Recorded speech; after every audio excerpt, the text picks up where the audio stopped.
It's time for Cutting Edge Consciousness with Freeman Michaels and Barnet Bain. Thought-provoking discussions and bold ideas from the edge of possibility. And welcome back to Cutting Edge Consciousness. Freeman Michaels here with Barnet Bain. That was great. Yeah, it's always great to listen to her. She is consistently, reliably, dependably fascinating. I just love listening to her. Practicing presence, becoming present to how it feels, this idea that it's interesting. She was talking about it starts with intention. We didn't go into this, but I noted that she said, it starts with an intention. And the intention, of course, in this case is to get in touch with my body. At least for me it is. Mm-hmm.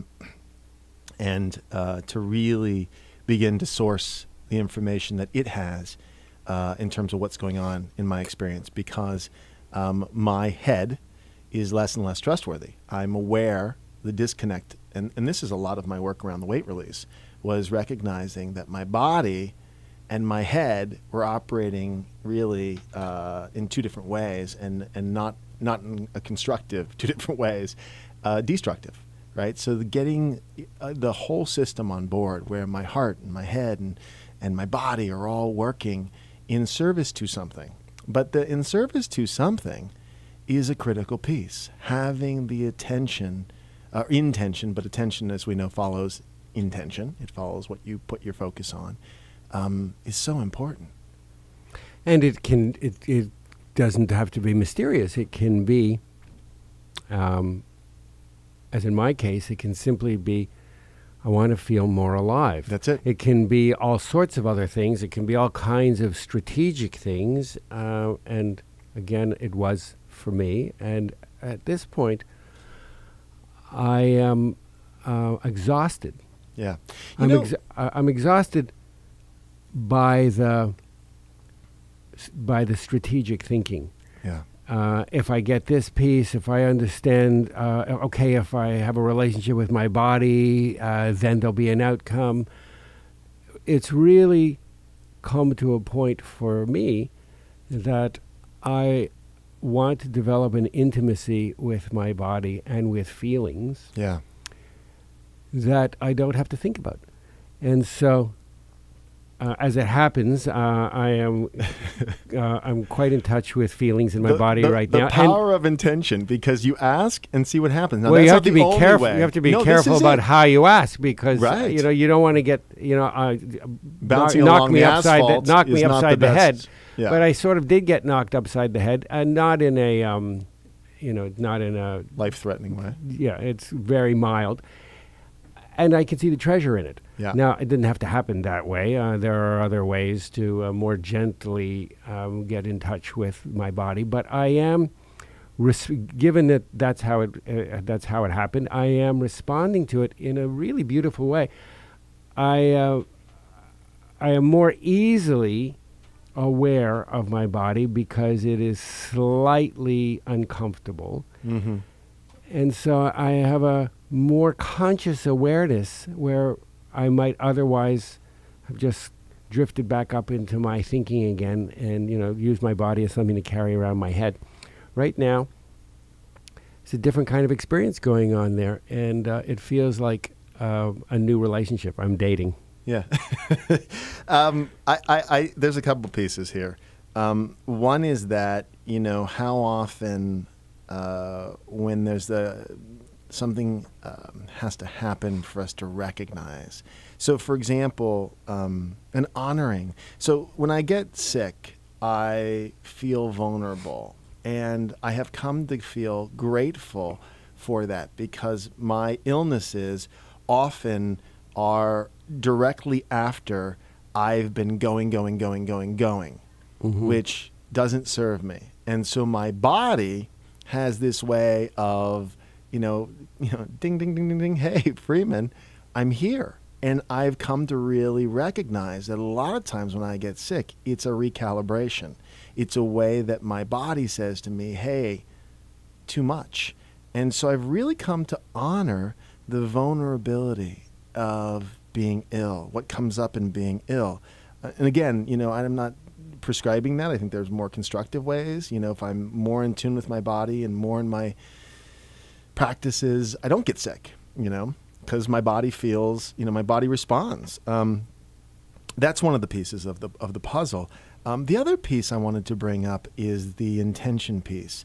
So this intention of getting in your body, which both of us share, and then finding expression for that, again, in constructive ways, like, oh, that would be a way to do it. So part of putting the intention out in terms of it being like a destiny self-chosen, which you and I talk about, like, I'm really committed to this. This is what I'm looking for in my life. Opportunities arise often. And some are, again, bumping along the asphalt on your side, which you did, falling off a skateboard. But there are other things too, where there's meditation practices, or there's something comes up where I'm like, wow, that would be great. I'm going to do that. And with the intention to be in touch with my body, right? Which I think is what Cheryl was noting. I think it was. And you and I have discussed this. There is my body, my bones and my organs and my blood and my skin, and that is certainly my body. And from the perspective of it being the first stop of my subconscious, it is also true that my environment, my physical environment, is also my body, my community, my country, my world. That is also my body, and I begin to develop a feedback system that is a reframe. I have it right now, but as you say, if we want to explore change in our lives, it involves having a focused attention and intention, and it involves owning the reflections that come back in the body, the physical body and the world body, that begin to mirror that attention and intention, and we build upon it. And it's no less than acknowledging that we are creating a life of ceremony that and ritual, so that increasingly we are walking through a hall of mirrors that reflects our own desire and our own value. We're doing that anyway. We're simply walking through exactly that situation, except that it is a conditioned life that we've given certain meanings and certain attitudes. We're talking about, well, what if we reframe it and do it consciously? What would that look like? Intentionally, with a vision. Because intention in this context becomes a constructive way to organize all the hypotheticals.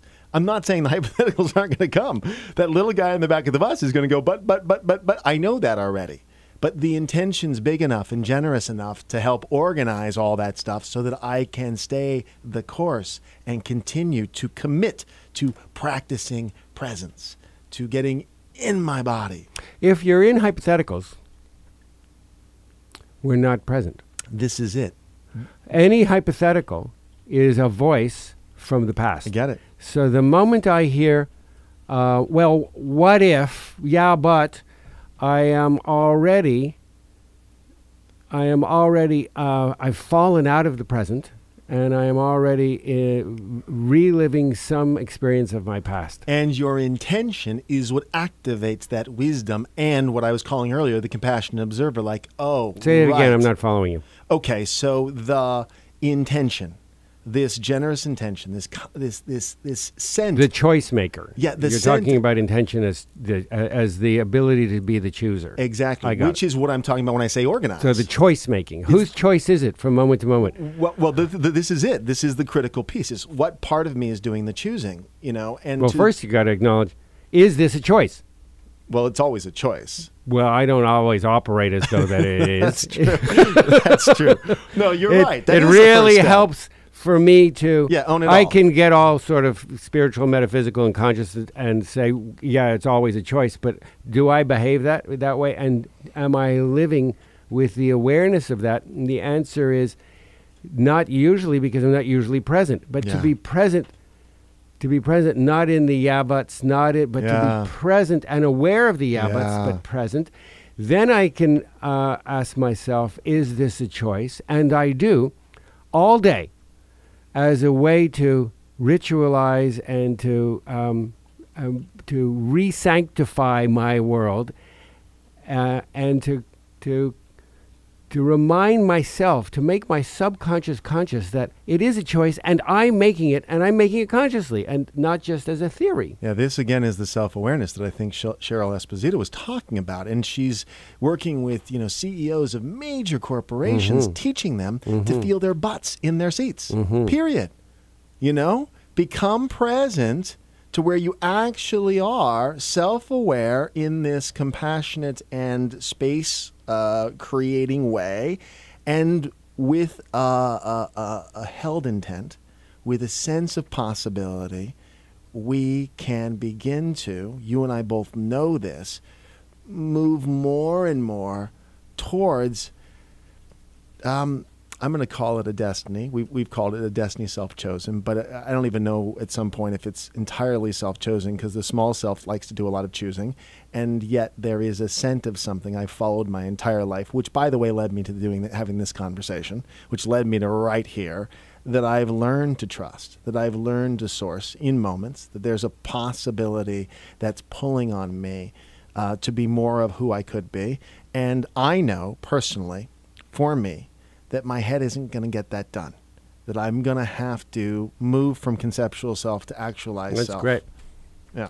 Well, I think the destiny self-chosen is only self-chosen when we haven't fallen out of the present. If we've fallen out of the present, it's not self-chosen. It's still self-chosen. right. But it's chosen by, but we are choosing in the moment to give the keys to our possibilities to an aspect of self with less tools and less skills, and so it's a different experience. Yep. It's for example, a hypothetical kind of experience. Yeah. But it is still self-chosen. It's that's just, right. It's that's chosen. Right. It's chosen. So I'm not going to be responsible. That's a choice. Yeah, we've used the language. We're back on the reservation. We know that there's something out off the reservation, and we're compelled to seek it because that's what our lives have been about, and find it in moments. We've touched it. I am at this point working on being aware when I more and more. Am I choosing, and what part of me is choosing? That's fantastic. And that's a full plate. I'm chewing as fast as I can. It's a lot to swallow. I'm chewing. Yeah, but it's in the context of something which has been beckoning you from moment one. I don't know what that is, Barnett. It's something like, I don't know. There's something that I feel I'm here to do and be. Consciously create success. Yeah. Learn how to have fun. That's it. Well, and something yet undiscovered. Those magical moments where I gave up my knowing enough to find something new and exciting and thrilling and exhilarating and a possibility. Consciously create success and learn how to have fun. All right, I don't. I get it. Yeah. Anything else? Yeah. Well, here's the tricky part. When we start talking about success, people project. We run right back to the reservation. Success for me is defined as fulfillment. And, look, for me, the only fulfillment I really think there is in my experience and from my perception, and again, this could be back in the reservation, but I don't know, is some element of service, that I have an offer to give in the world. That there's something that's an iteration of... That's also a story. Yeah, maybe. I mean, it's a bigger story. It's a story, bigger or little. It's a story from a part of you from the past. That's not to say it may or may not be true. Right. But who's to say that you being fully in the present, who you are fully in the present, is not already a level of service and value to the world that supersedes any sense of what you ever thought was possible. Yeah. So I'm not making value judgments about my stories. I just want to know, are they current? I just want to know, am I choosing or am I being seduced into a story that seems really glamorous and generous from the past? But it's still not. I'm still not present. Yeah, no. So it's that such a good point. as much as I hear you, it wasn't a present story. Yeah, no, I get it. That's really where it's slippery. When they're really creepy stories, when they're really dominating, manipulating stories, or self-abandoning stories, or controlling in obvious ways, then it's really easy.